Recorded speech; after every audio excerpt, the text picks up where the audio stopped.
Aquí se inicia El Ciudadano TV, con los hechos más sobresalientes de la semana. Noticias.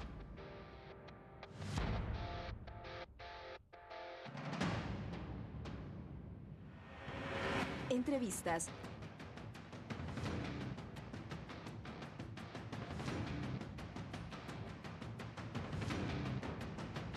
Reportajes. El Ciudadano TV es la imagen del gobierno de la Revolución Ciudadana. Bienvenidos.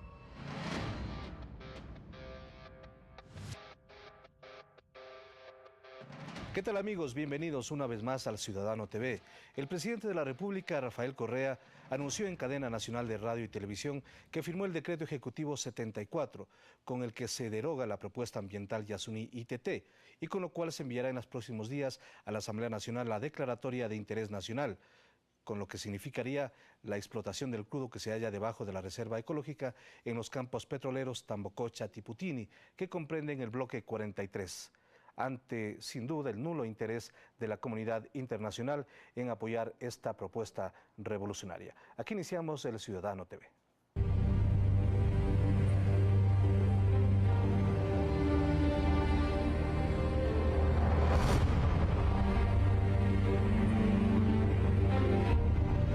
Para arrancar este programa, damos la bienvenida a Lorena Tapia, ministra de Ambiente, máster en Derecho de la Empresa.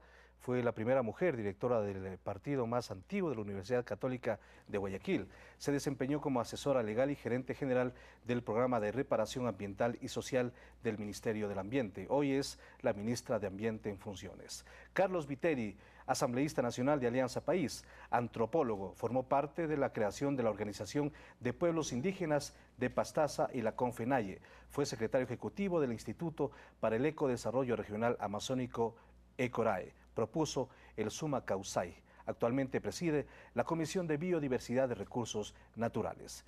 Y también nos acompaña Wilson Pastor, ex ministro de Recursos Naturales No Renovables, máster en Economía de Energía, ingeniero en Geología, Minas y Petróleo, fue gerente general del Bloque 15 y de Petroamazonas Ecuador S.A., presidente de la Conferencia de Ministros de la OPEP. Este mes fue designado por el presidente de la República como el nuevo embajador de Ecuador ante el gobierno de la República de Austria. Bienvenidos a todos ustedes y gracias por aceptar esta invitación aquí en El Ciudadano. Ministra, gracias, bienvenida. Quisiera que nos dé una opinión general antes de entrar ya en detalles de lo que significa justamente este anuncio presidencial respecto al Yasuní ITT. Bueno, fue una noticia complicada, una decisión complicada de tomar, pero que sin embargo fue tomada en el ámbito del poco apoyo internacional a una iniciativa por la que se compensaba por servicios ambientales en miras de tener el petróleo sin explotar. Frente a esta decisión nos encontramos entonces ahora ante una remisión del presidente a la Asamblea a efecto de que pueda pronunciarse. Creo que el país debe permanecer calmado, creo que aquí lo importante es la información oportuna, veraz. Desde el Ministerio del Ambiente hemos invitado a la ciudadanía a generar una veeduría ciudadana que pueda informarse, que pueda acceder a información, que no se dejen engañar, y desde el Ministerio del Ambiente una posición firme en cuanto al control y la fiscalización de ante una probable explotación del ITT. Carlos, bienvenido al Ciudadano. Su opinión también respecto a lo que significó este anuncio presidencial. Hola, Marco Antonio, un gran saludo y un abrazo a todos los ecuatorianos y ecuatorianas, Lorena y Wilson. Sí, efectivamente, yo creo que la decisión del presidente de la República era algo que los ecuatorianos lo conocimos desde un inicio. Una iniciativa condicionada al rol que tenía que asumir la comunidad internacional, particularmente aquellas potencias responsables de la contaminación del planeta, del calentamiento global y de la depredación de los recursos, ¿ya? Y desde un inicio sabíamos que si aquello no ocurría, el Ecuador soberanamente debía tomar sus decisiones pensando en las urgencias y en los grandes objetivos nacionales. De tal manera que aquí no hay sorpresa, no hay nada nuevo, y es muy importante que los ciudadanos se recuerden aquello y tengan la absoluta claridad de que el gobierno nacional está actuando de acuerdo a lo que desde el inicio ya se venía planteando. Ha sido una decisión dolorosa, pues a todos nos preocupa el futuro del Yasuní, a todos nos preocupa el buen vivir. En ese sentido, si bien es cierto, pues falló la comunidad internacional. Se demostró como poseedores de un doble estándar, un doble discurso, es decir, a la hora de concretar, no están dispuestos a hacer contribuciones o sacrificios reales en función del planeta, pues, sin embargo, la conciencia ambiental de los ecuatorianos, de los jóvenes, es algo que se ha consolidado enormemente, y pues a Yasuní le debemos de que ese objetivo de proteger la biodiversidad, de que ese objetivo de proteger los derechos de los pueblos sea un objetivo ineludible y que hoy se encuentra más vigoroso que nunca. De tal manera que desde la Asamblea Nacional nosotros asumiremos aquello que la Constitución nos establece con claridad, pensando en lo que interesa al país. Y justamente de eso estaremos profundizando más adelante, porque la Asamblea Nacional sin duda va a jugar un papel determinante en este pedido que va a llegar seguramente en los próximos días. Exministro, bienvenido, y embajador ahora ya designado por el presidente de la República. Usted es un conocedor a fondo de la temática petrolera en el Ecuador. ¿Qué significa este anuncio del Ecuador ante el mundo, el que hizo el presidente esta semana? Gracias por la invitación.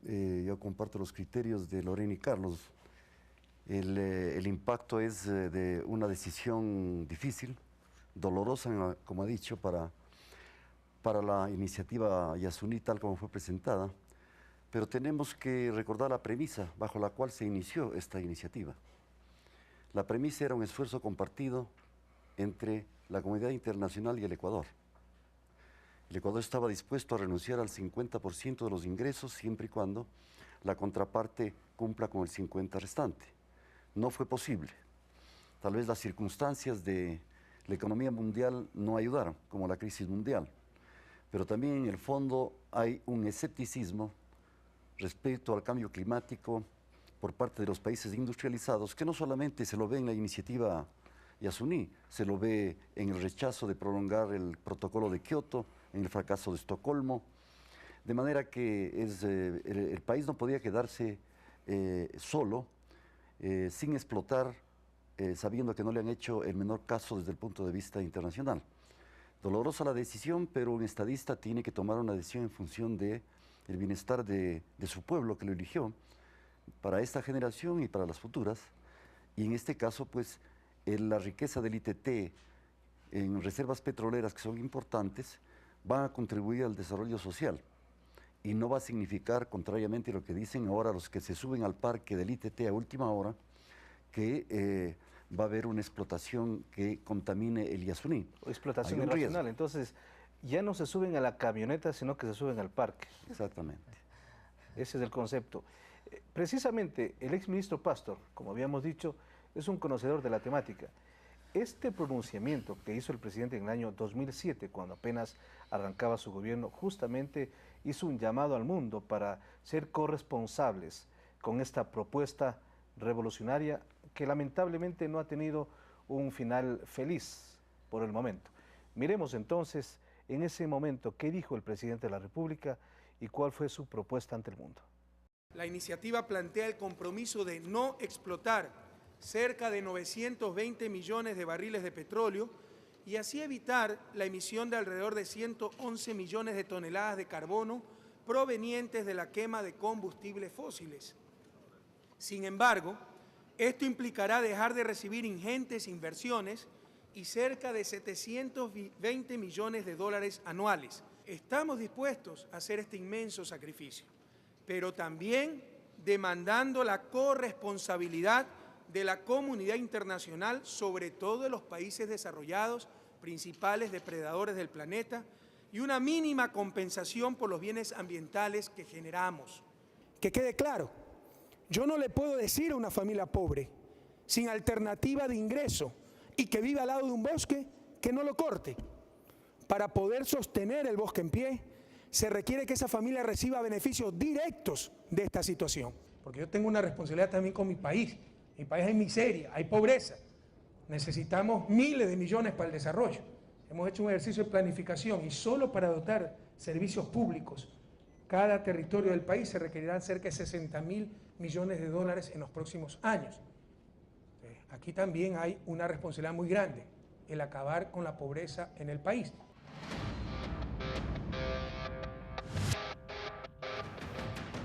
En varios escenarios, el presidente de la República, desde el año 2007, mantuvo un discurso único, en el sentido de pedir a la comunidad internacional esta corresponsabilidad de esta propuesta ecuatoriana que fue presentada ante el mundo.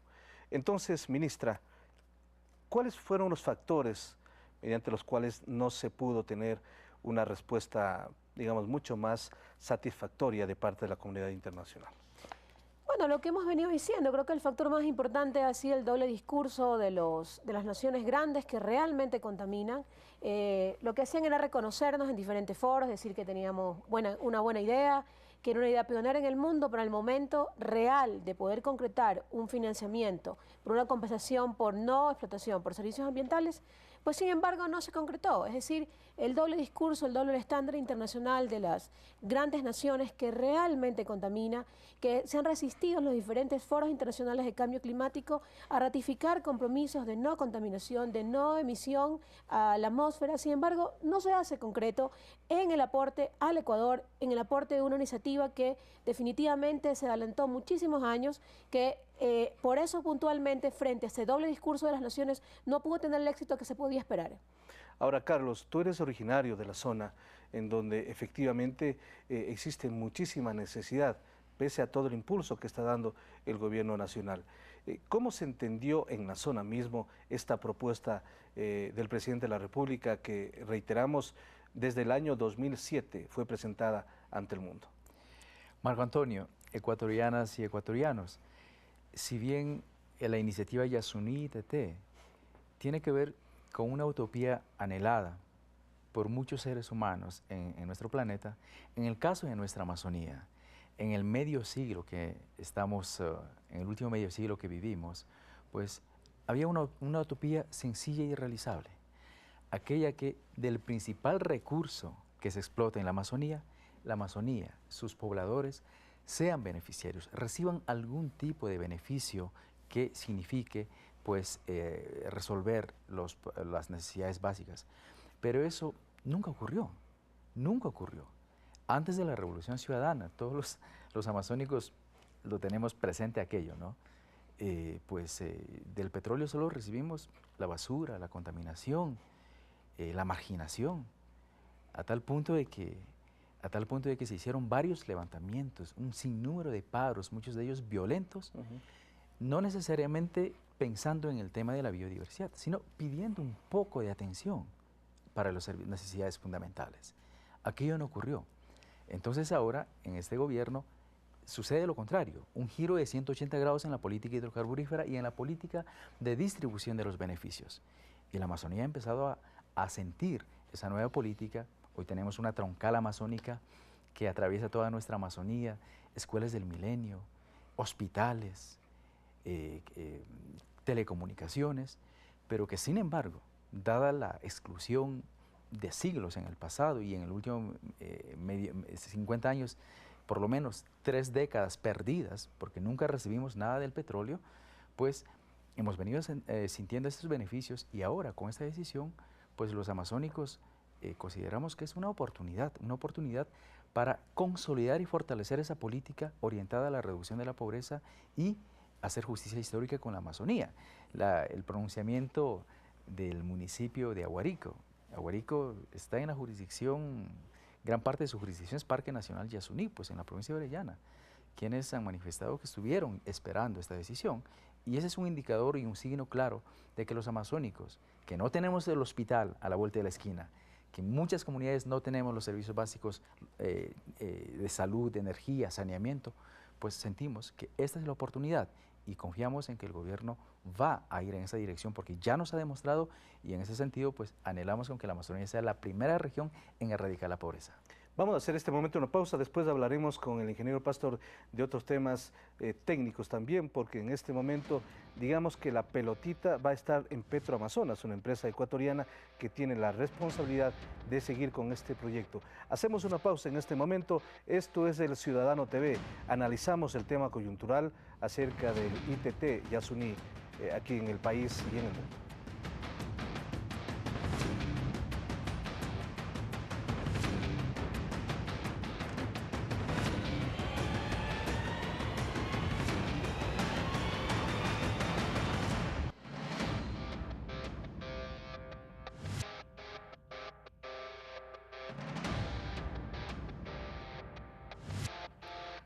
El jefe de Estado afirmó que con esta decisión se explotará apenas el 1 por 1000 de la reserva ecológica, que tiene más de 1 millón de hectáreas.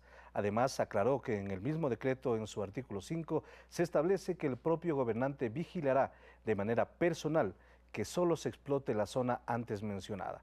Expuso además que de la explotación del crudo se obtendrán cerca de 18.000 millones de dólares que servirán para obras prioritarias en el país. Así también los gobiernos autónomos descentralizados recibirán aproximadamente 300 millones de dólares y que las zonas de influencia de la Amazonía recibirán 1.800 millones para obras prioritarias. Miremos lo que dijo el presidente de la República en el último enlace ciudadano respecto a este tema de vital importancia. En este momento procedo a rectificar el decreto que estoy enviando a la Asamblea, comprometiéndonos a que la explotación petrolera responsable en el Yasuní afectará menos del 1 por 1000 del Parque Nacional.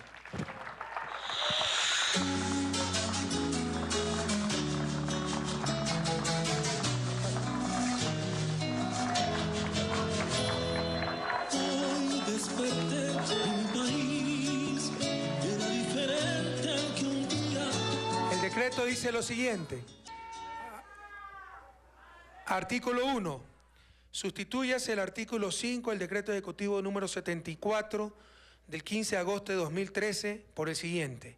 Escúcheme bien, pueblo ecuatoriano, cómo hablamos con la verdad y somos los primeros comprometidos con el Yasuní, pero también con el hambre de nuestra gente.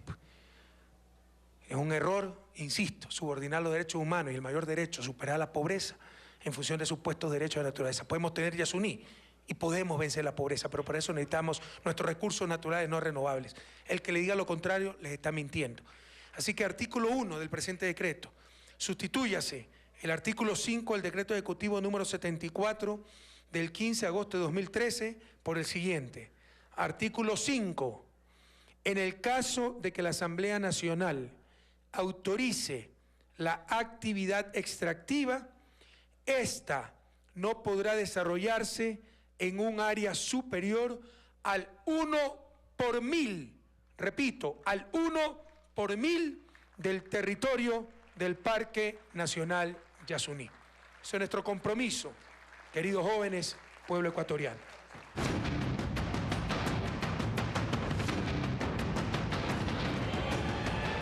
Este fue el anuncio y la precisión que hizo el presidente de la República el sábado anterior en el enlace ciudadano. Habíamos dicho, además, ingeniero Pastor, que Petroamazonas tendrá esta responsabilidad. ¿Cómo está Petroamazonas justamente para asumir este rol? Porque entiendo que también existen empresas extranjeras interesadas en participar. Gracias por la pregunta. Permítame hacerle una reflexión previa. El hecho de que la iniciativa Yasuní en su plan A ya no vaya y que se pida la autorización a la Asamblea o a través de una consulta para que se haga el plan B. Los adversarios políticos frente a esta decisión han tomado una visión maniqueísta de las cosas, como decir que todo es oscuro, negro o blanco, bueno o malo, cuando la realidad de las cosas es diferente. El hecho de entrar en el plan B no significa en forma alguna que el Yasuní va a ser afectado como lo están diciendo.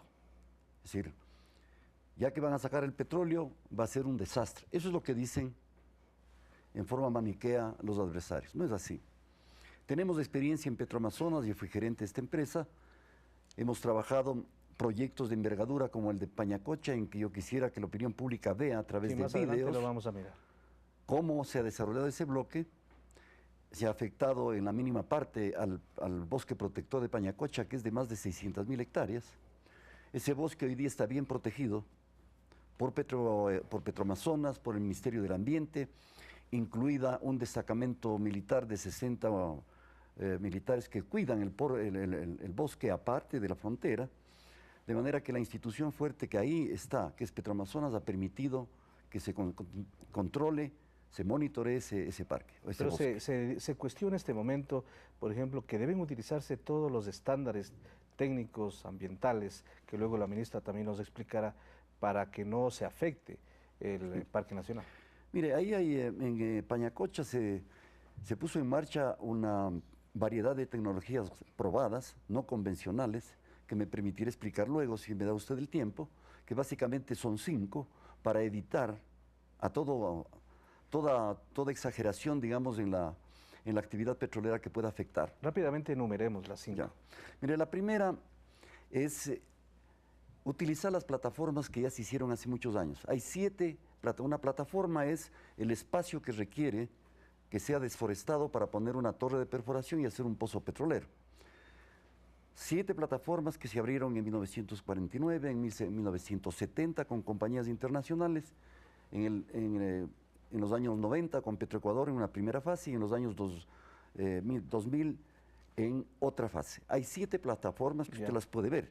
Van a utilizar esas plataformas. Es decir, ya está intervenida esa zona. Primera cosa. La segunda es que no vamos a hacer un procesamiento del petróleo in situ. ¿Qué es el procesamiento? Separar el agua del petróleo y del gas. Que eso es lo que contamina más. Porque se necesitan 20 hectáreas como menos para poder hacer ese proceso industrial. Eso se lo va a hacer y continuar haciendo a 85 kilómetros de una zona en que ya existen facilidades. ¿Cómo se lo hace? Bombeando, lo que llaman los técnicos, todas las fases en conjunto, agua, petróleo y gas, desde el sitio hasta la planta esta que está ya en Edén Yuturi realizada y trabaja. El tercer elemento es no generar energía eléctrica en situ. Viene la energía también en forma remota desde Edén Yuturi para no contaminar ni de espacio ni de ruido. Son las turbinas y los motores reciprocantes los que generan una onda de fondo que es perjudicial para la zona, especialmente para cierto tipo de pájaros, ¿verdad? Eso es verdad. La cuarta medida es que vamos a hacer pozos en racimo, es decir, vamos a hacer 25 pozos en cada plataforma ya intervenida, ¿verdad?, para poder sacar el petróleo. Y finalmente, toda la movilización va a ser por helicóptero o por vía fluvial. Sin embargo, habrá que hacer un sendero para poner el oleoducto. Pero no se abrirán las grandes carreteras, como se están mencionando en este momento. Es falso. Aquí está la ministra del Ambiente y me puede testificar. Máximo 3 metros de ancho, con una capa de rodadura biodegradable. Los árboles tienen que toparse en la copa y es imposible ver desde el aire ese sendero. Pero es necesario para el mantenimiento. Y para añadir y terminar con esto, el oleoducto está fuera del parque en su totalidad. Quien diga lo contrario está reñido con la verdad. El oleoducto que va tenemos una imagen que lo vamos a mirar en este momento. Hasta Edén Yuturi, el oleoducto está totalmente fuera del parque, ¿verdad? Y vamos a repetir con mayor fuerza que en Pañacocha el posicionamiento de Petroamazonas como una entidad fuerte que no dejen entrar al parque a nadie. Usted conoce, ministra, hay una garita, hay un destacamento militar, se pondrá igualmente en Tiputini, y yo estoy convencido que teniendo más recursos, 6 veces más recursos que lo que tenía originalmente por la propuesta del 50% de colaboración de la comunidad internacional, de 3.500 millones a 18.000 millones, creo que ahora tienen mucho más recursos para preservar ese parque, con una institución fuerte e invirtiendo y preservando el parque con medios adecuados. Importante esta explicación técnica de varias medidas, 5 al menos, que en este momento garantizan que justamente no existe una afectación directa allá en la zona y en la reserva. Pero el rol del Ministerio del Ambiente en todo este proceso, ¿cuál va a ser? ¿Cómo van ustedes a trabajar en territorio? ¿Cuáles van a ser las competencias para monitorear y para controlar un buen manejo? Bueno, decirlo a la ciudadanía, como lo he comentado, el rol del Ministerio del Ambiente sin duda es estratégico frente a una posible explotación del ITT. ¿En qué sentido? Frente a un control y una fiscalización eficiente. Hemos dicho ya que la normativa ecuatoriana tiene claros estándares, claras disposiciones con relación a la actividad hidrocarburífera y además también haremos un avance de un requerimiento también de parámetros de carácter internacional. A la ciudadanía decirle que la actividad petrolera sí, desde el punto de vista ambiental, genera un alto impacto y un alto riesgo, pero este es el reto de la autoridad ambiental frente a un control y una fiscalización eficiente. ¿Pero tienen las herramientas necesarias para eso? ¿Los elementos necesarios? Tenemos el componente humano, tenemos la capacidad para hacerlo. En estos últimos años el Ministerio del Ambiente ha fortalecido su capacidad de autoridad. Lo que comentaba pues el economista Pastor es absolutamente cierto. Como ministra he estado en estos días justamente para verificar la operación de Petroamazonas. El rol que tenemos en campo ha venido siendo permanente. No es que el Ministerio del Ambiente actúa frente a una posible explotación del ITT, no. El Ministerio del Ambiente ha estado presente siempre, puntualmente, por ejemplo, frente a Payacocha, frente al bloque 31, monitoreando, vigilando que el plan de monitoreo ambiental, el plan de manejo ambiental sea cumplido a cabalidad con estrictas normas de control ambiental. ¿En qué sentido? Nosotros controlamos que el plan de manejo, por ejemplo, sea integral frente a los recursos forestales, frente a una posible amenaza de la fauna. ¿Que hay impactos? Hay impactos, no podemos negarnos, pero ese es el reto. El reto de la autoridad ambiental es que estos impactos que se autorizan en una licencia se controlen, se cumplan conforme al plan de manejo y que se tomen las medidas necesarias en el evento de que esto no se produzca. Ahora, Ese es el reto. ustedes tienen que entregar, entiendo, ya en las próximas semanas los diferentes estudios que viabilicen y posibiliten este plan. Bueno, nosotros lo que tenemos que entregar es un informe que analice desde la normativa ecuatoriana la viabilidad de una explotación. Aquí hay que ser claros. La normativa ecuatoriana dice claramente desde el punto de vista ambiental qué se debe hacer, pero nos encontramos frente a una situación de excepción del artículo 407. El artículo 407 dice que en áreas protegidas no puede haber explotación salvo que se declara de interés nacional y pasa a la consulta de la Asamblea. Es así que el informe del Ministerio del Ambiente contendrá una serie de análisis de carácter normativo que establece la Constitución, qué dice la Ley de Gestión Ambiental, qué dice el Reglamento Especial para la Actividad Hidrocarburífera y en el cumplimiento de cada una de estas disposiciones legales y en el evento de que la Asamblea la autoriza, entonces sería factible una explotación del ITT. Mal podríamos adelantarnos hoy a decirle específicamente una información vinculada con un monitoreo de recursos naturales o del elemento de la fauna, no. En este momento las cosas recién están comenzando, por eso es que hemos, como Ministerio del Ambiente, decidido que en este proceso vamos a levantar una plataforma específica de información a la ciudadanía con un lenguaje muy común, muy sencillo, para que ellos puedan ser realmente veedores de los diferentes procesos que deberá pasar en el evento que la Asamblea le autorice, las diferentes etapas de la actividad petrolera como tal, en el evento que se autorice la explotación. ¿En cuánto tiene que ver, Carlos, a las necesidades de la zona? Habíamos hablado y el mismo presidente mencionó que apenas el 0,37% de lo previsto se recaudó. Y él ha dicho que lamentablemente tenemos que decir que el mundo nos ha fallado. Este es un concepto del Ejecutivo que, claro, movimientos y algunos grupos opositores están cuestionando. Pero estos recursos que van a ir a esta zona, ¿cómo tienen que utilizarse? ¿Qué grandes necesidades tiene la zona amazónica? Una zona que nunca fue atendida, excepto ya los años que ha llevado el gobierno de la Revolución Ciudadana, pero antes nunca fue atendida y que tiene grandes necesidades. Sí, Marco Antonio, yo creo que pues la Amazonía es la región en donde la incidencia de la pobreza como producto de décadas de exclusión, producto de décadas de postergación y de discriminación social y territorial, ¿no? Pues es una región donde hay que hacer muchísimas cosas, ¿no? En los últimos años, como mencioné, se han dado muchos cambios, pero sin embargo todavía hay muchos desafíos, ¿no? Todavía tenemos comunidades en donde los niños mueren por desnutrición, comunidades en donde pues, las personas mueren por enfermedades o patologías fácilmente tratables, ¿no? Y eso es por carencia de servicios básicos. Y por otro lado, no nos olvidemos que en el país mismo el 50% de los cantones carecen de saneamiento y agua potable. Y dentro de ese 50% están justamente los gobiernos autónomos, los cantones y parroquias en la Amazonía. De tal manera que si hay una región en donde es necesario actuar en forma urgente, con políticas afirmativas y tener objetivos urgentes igualmente en materia de reducción de pobreza, en materia de cobertura de servicios, es la Amazonía. Y en este momento la intervención de Ecuador Estratégico, ¿qué ha significado para esta zona? Mira, Ecuador Estratégico está haciendo una intervención sumamente importante. Ecuador Estratégico hoy está interviniendo en territorios de las nacionalidades y pueblos ancestrales, en las comunidades colonas campesinas, tenemos un número importantísimo de escuelas del milenio, por ejemplo, que se encuentran construyéndose. Al mismo tiempo, las comunidades del milenio, ¿no? Pañacocha está a punto de inaugurarse, hay otras que están construyéndose en la Amazonía, de tal manera que estamos hablando de una reinversión de los recursos generados por el petróleo para el buen vivir de los amazónicos. O sea, en realidad, yo creo que en eso tenemos que ser absolutamente claros los ecuatorianos y ecuatorianas. No. En el pasado, donde no había una afirmación de la soberanía sobre nuestros recursos naturales, por eso 80 de cada 100 barriles se llevaban las multinacionales. No había inversión en la Amazonía y tampoco inversión en las políticas sociales. Ahora que hay, que es justamente aquello que planteábamos en esas épocas, no, ahora que hay, aparte del cuidado ambiental, pues hay gente que todavía lo cuestiona. Yo creo que el gobierno nacional en ese sentido está por el camino correcto y los amazónicos tenemos enormes expectativas y estamos seguros de que la Amazonía va a ser la primera región en eliminar la pobreza. Muy bien, es momento de hacer una pausa.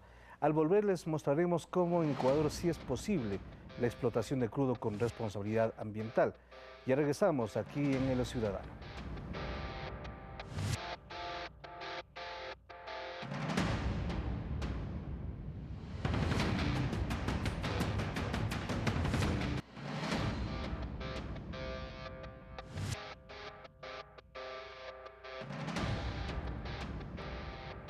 Justamente, economista Pastor, usted fue gerente de Petroamazonas y fue, sin duda alguna, responsable del campo Pañacocha. ¿Qué experiencias tuvo allí? ¿Cómo está desarrollado el campo en este momento? ¿Y en qué medida garantiza ese respeto al medio ambiente tan importante y tan necesario en una zona del país? Mire, la mayor experiencia, el mejor resultado de esta experiencia que se va a aplicar en el ITT es minimizar las actividades in situ, actividades petroleras in situ. Le voy a dar dos ejemplos. Para enviar el petróleo con el agua y con el gas en forma conjunta y simultánea, lo que llaman un flujo multifásico, se enviaron a diseñar en Alemania, con Bormann, unas bombas muy poderosas. No estábamos seguros de que eso podía funcionar, pero finalmente cuando se hicieron los ensayos previos en Alemania y luego se trajo este equipo acá, pudimos observar que eran extremadamente eficientes. Esas bombas, ese diseño, esa ingeniería se la va a trasladar al ITT para que no se haga en el ITT separación de gas, petróleo y agua. Eso está garantizado, no va a haber fugas y no va a haber una intervención in situ. La segunda tecnología nueva es que se colocaron cables de altísima conductividad, una tecnología de última generación en la parte de minimización de pérdidas eléctricas por la distancia.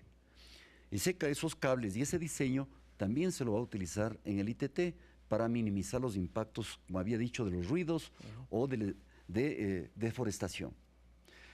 Le hablaré, aquí la ministra sabe más que yo, que el sendero por donde atraviesa el bloque, por ejemplo, de Pañacocha, tiene, si bien un derecho de vía de 10, tiene una capa de rodadura biodegradable de 3 metros. Usted no puede entrar con equipo pesado en esas vías, ¿verdad? Simplemente para mantenimiento. También se trasladará esa experiencia. En el bloque 31 se está haciendo ya. En fin, toda esa práctica de alta ingeniería se la va a trasladar al ITT, con la gran ventaja de que en el ITT ya existen las 7 plataformas. Aquí tengo una foto que le entregaré a usted, satelital, en donde se ven las plataformas en el ITT. Se va a utilizar esas plataformas, a pesar de que en muchos casos no sea óptimo desde el punto de vista técnico, porque ya ha pasado 20 años, la sísmica ha evolucionado y no eran los lugares ¿Podemos más... de todas maneras mostrar esa imagen? Tienen video un minuto. Sí. Entonces, justamente a pesar de que no sean técnicamente lo mejor, ecológicamente es lo mejor, ¿verdad? Ustedes si ven aquí este mapa satelital, digamos, usted ve aquí unas manchas blancas que en gran parte son 1, 2, 3 plataformas que ya están hechas en el Yasuní, ITT. Es aquí donde se va a trabajar, donde ya está desforestado. El último elemento es que hoy tenemos personal altísimamente capacitado para este tipo de trabajos. tan capacitados que han sido llevados a otros países, algunos de ellos, y que Pañacocha recibió el First Award de Londres, ¿verdad?, el año 2003, y repitió en el 2004, con el antecedente adicional, digamos, de que en Pañacocha no se quema gas. Ese gas es utilizado luego para generación eléctrica. No hay emisión de gas en Pañacocha, a pesar de que existe el gas, porque se lo utiliza para generación eléctrica en otros lugares. Y en el ITT va a ser igual. No va a haber emisión de fluentes a la atmósfera, ni peor, de fluentes líquidos a la superficie. Todo el fluido va a ir a 80 kilómetros al oeste del parque. Es importante entonces certificar esta experiencia que tiene ya el Ecuador en el manejo de un campo dentro de una zona protegida, en este caso Pañacocha. Los estándares que utiliza el Ministerio del Ambiente para este campo Pañacocha, ¿cuáles son los más importantes y en qué medida estos van a servir para la experiencia que se tendrá en el bloque 43? Bueno, lo importante es que la ciudadanía sepa que no vamos como ecuatorianos a recién a generar capacidades para hacer frente al ITT. Como lo menciona el economista Pastor, Pañacocha ya es un ejemplo de estar haciéndose las cosas bien. Desde el punto de vista ambiental, para nosotros es una enorme satisfacción que acciones generadas como salvaguardas ambientales en Pañacocha han venido funcionando. Los monitoreos que se realizan han permitido demostrar, por ejemplo, que no existe afectación a la fauna, que el nivel de comportamiento de los propios recursos, es decir, forestales, es positivo. La creación de puentes de doseles han permitido también monitorear que, por ejemplo, las especies pueden vivir aquí. El uso, por ejemplo, de la tecnología, aquí hay que hacer una precisión. La tecnología teletransportable es positiva siempre que no se la use permanentemente. Aquí hay que hacer una precisión muy importante. He escuchado en algunos medios que tal vez se va a decir que desde el ECO vamos a pensar en no usarla por un tema de ahorro económico. No, aquí hay que pensar en lo que sea y genere menor impacto, es decir, cuando sea realmente necesario, el ruido que genera es fuerte, así que aquí hay que hacer una combinación entre la posibilidad de usar los senderos que hemos comentado que tienen una menor, digamos, extensión de lo que ha venido siendo en el pasado y los helicópteros que generan un impacto también desde el ruido.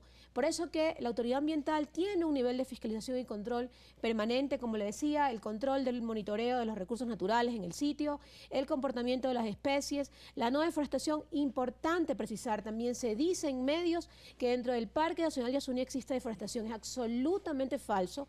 La semana anterior hemos realizado un sobrevuelo, podemos poner a disposición también del público fotografía. La deforestación, la principal fuente de presión en el Parque Nacional Yasuní, no necesariamente ha venido siendo la actividad petrolera.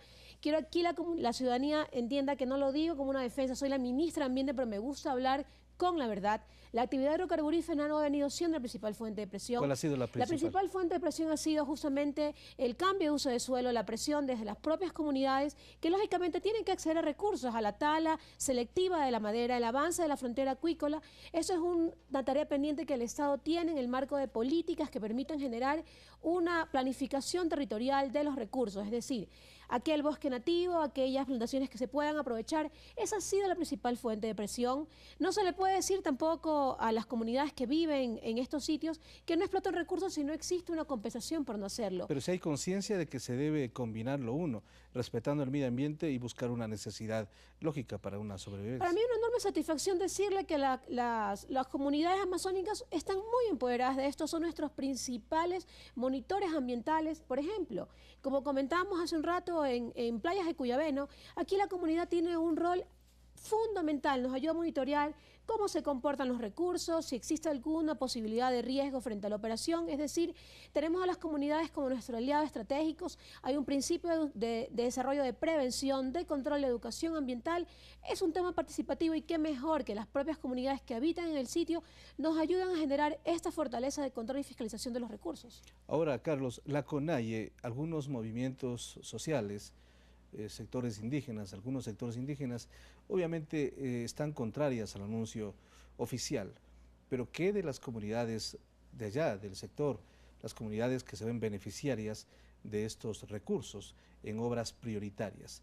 Políticamente, ¿cómo está configurado este elemento allá en la zona? Marco Antonio, mirar las cosas desde el hecho de ser parte de la Amazonía, desde la perspectiva de las propias comunidades locales, las comunidades ancestrales, no es lo mismo que mirar las cosas desde la capital o desde, en algunos casos, desde la comodidad burguesa de tener todos los servicios, el agua caliente, en fin, es diferente, Marco Antonio. En ese sentido, pues, lo que diga la CONAIE no necesariamente expresa el sentir de las nacionalidades y pueblos ancestrales de la Amazonía ecuatoriana. Nosotros a principios de la semana nos hemos reunido con una treintena de representantes de los territorios de nacionalidades amazónicas, quienes pues en ningún momento han manifestado su cuestionamiento a la decisión del gobierno nacional, todo lo contrario.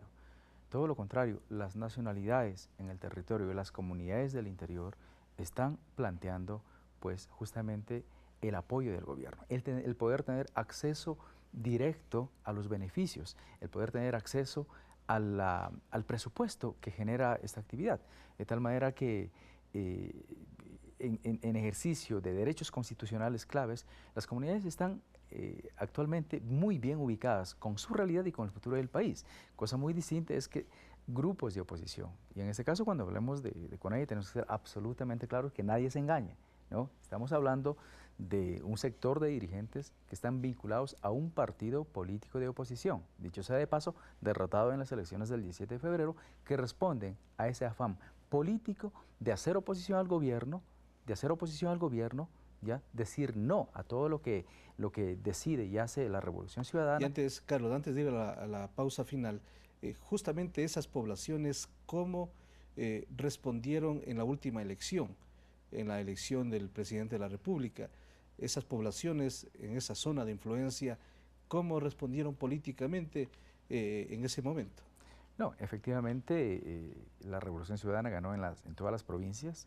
En todas las provincias amazónicas tenemos asambleístas, ¿no? En todas las provincias amazónicas, lo que no ocurría en el pasado. Entonces es una respuesta de las comunidades que se identifican con la política del gobierno.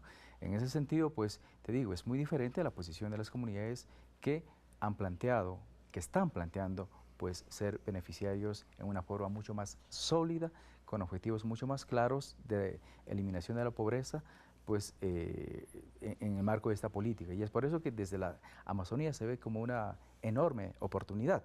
Ahora, desde las cúpulas, desde sectores dirigenciales vinculados a la oposición política, eso ya requiere otro análisis en el sentido de que están politizando el tema para sacar ventaja de cara a las próximas elecciones. Muy bien, es tiempo de hacer la última pausa. Siga con nosotros, que al volver veremos cómo las comunidades, precisamente ubicadas en las zonas de influencia petrolera, se han beneficiado por primera vez en la historia de las regalías de la explotación del crudo. Ya regresamos.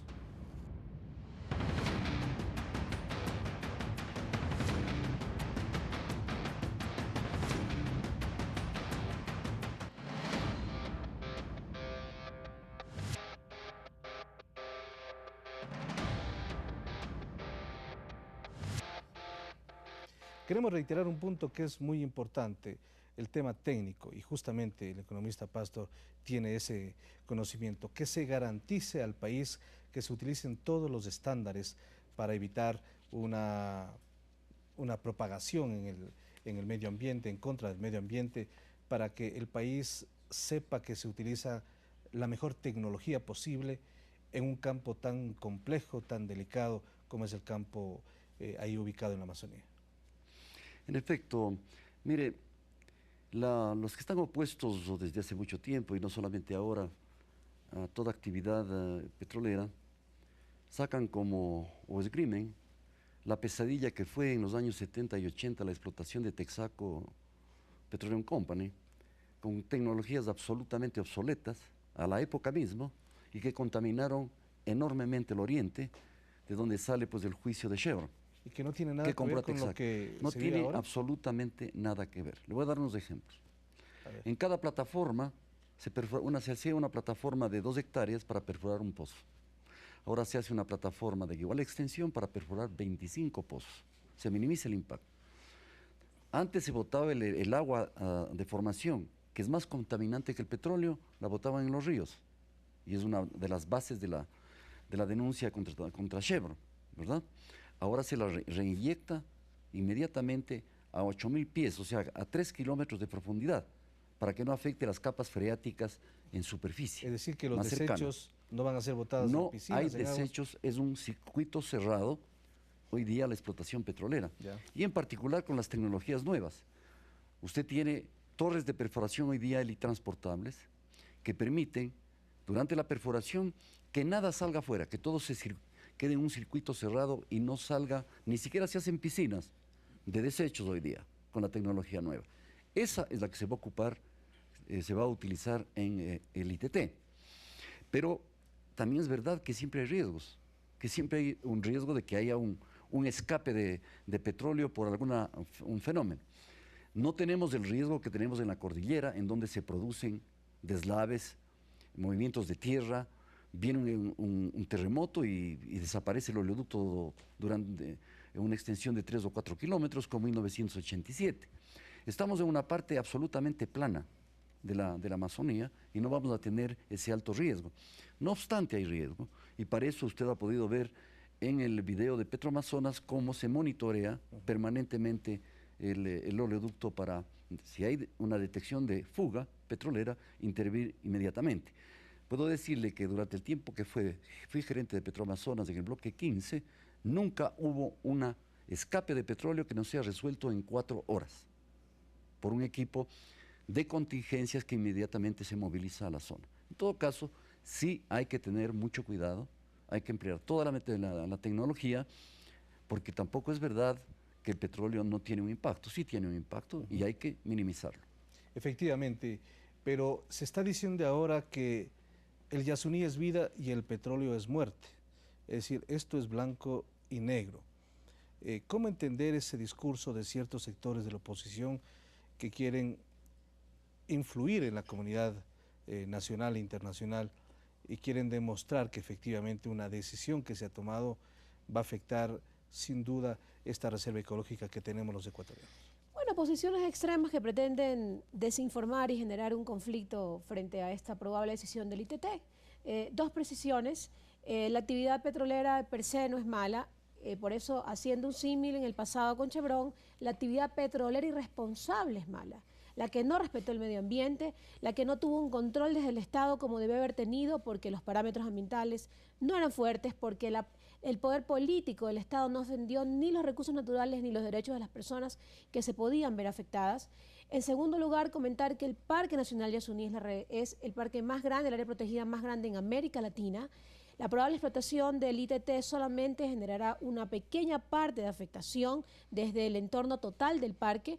Por eso he dicho en varios espacios, más que nunca este parque va a ser protegido desde la autoridad ambiental, con los monitoreos, con el fortalecimiento de este criterio de conservación que hace posible combinar el tema ambiental y social y el desarrollo económico. Pero ustedes van a utilizar todas las herramientas tecnológicas también, es decir, un ejército se requeriría para también un control en esa zona.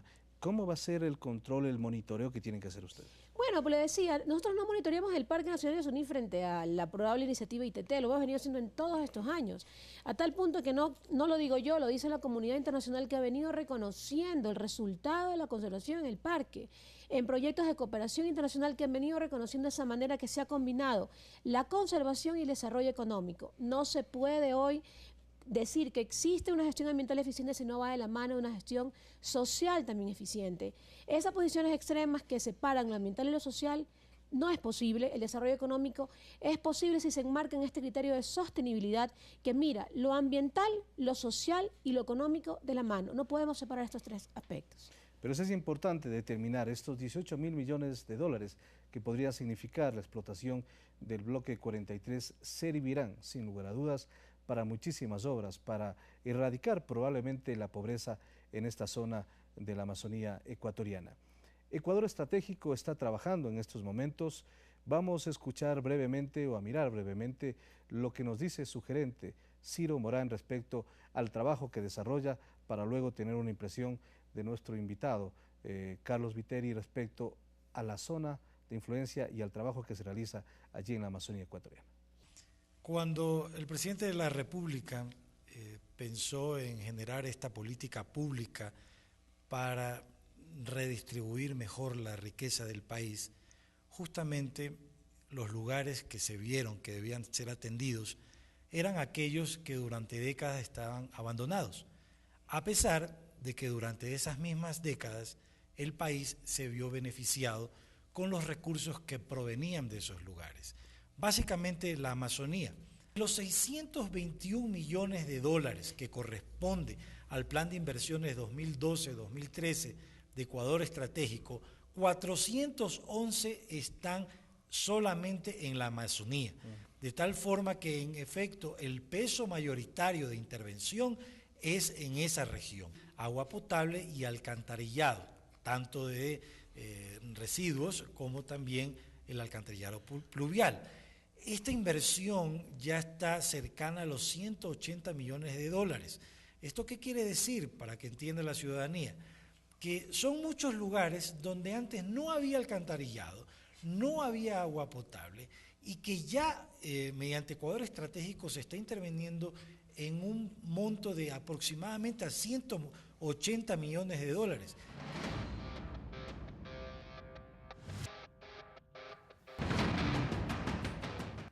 Entonces, Carlos, estos recursos han servido, sin lugar a dudas, para que esta zona se vea atendida en ciertas necesidades básicas, pero se requieren más recursos. Existen más necesidades en este momento. Así es. Sin duda, la intervención y la implementación de la inversión de los recursos hidrocarburíferos en la Amazonía por parte de Ecuador Estratégico es extraordinario, ¿no? Y cada vez más, y te lo puedo decir porque estoy siguiendo de cerca como ciudadano amazónico y como asambleísta, que se encuentran mejorando todo el método de planificación inclusive, pues ya desde del inicio del nuevo periodo de gobierno se están creando una oficina regional de planificación y de coordinación con las nacionalidades y pueblos ancestrales de la Amazonía, por ejemplo. Antes no había. ¿Eso qué significa? Eso significa que realmente la decisión política de tener, de que estas inversiones tengan como objetivo meta apuntar a los sectores sociales más excluidos, a los que figuran en los niveles de mayor pobreza, es decir, las nacionalidades, es algo real y es necesario reconocerlo. En ese sentido, pues yo animo a Ecuador Estratégico para que siga invirtiendo en la implementación de aquello que los pueblos ancestrales denominan sus planes de vida por un lado y por otro lado, pues en la dotación de servicios básicos, en la construcción de puestos de salud a lo largo y ancho de la Amazonía. Eso es sumamente importante. Sí, existen también recursos comprometidos fuera de lo que podría ser los recursos del Yasuní para este próximo año respecto a la inversión de Ecuador Estratégico. Así es. La inversión de Ecuador Estratégico es una inversión que se suma a todo el presupuesto que manejan los gobiernos autónomos descentralizados. Y es un presupuesto también adicional al presupuesto que la Amazonía recibe por la Ley 010. Por la Ley 010 alrededor de más de 200 millones de dólares. Si sumamos a los recursos que los gobiernos autónomos descentralizados van a recibir, supera los 2.000 millones de dólares en toda la Amazonía, y a eso se suma los 600 y pico de millones que está planteando Ecuador Estratégico, que sin duda están incrementando significativamente para resolver aquellas necesidades que todavía faltan. Muy bien, quiero agradecerles por su presencia aquí en El Ciudadano, a nuestros invitados, a nuestra invitada, la ministra de Ambiente también, por haber participado en este programa, que será una serie de programas que nosotros estaremos llevando adelante para que el país conozca de primera fuente cuáles son las razones por las cuales, reitero, el gobierno nacional adoptó esta importante decisión. Volveremos la próxima semana con más información aquí en El Ciudadano TV. Felicidades.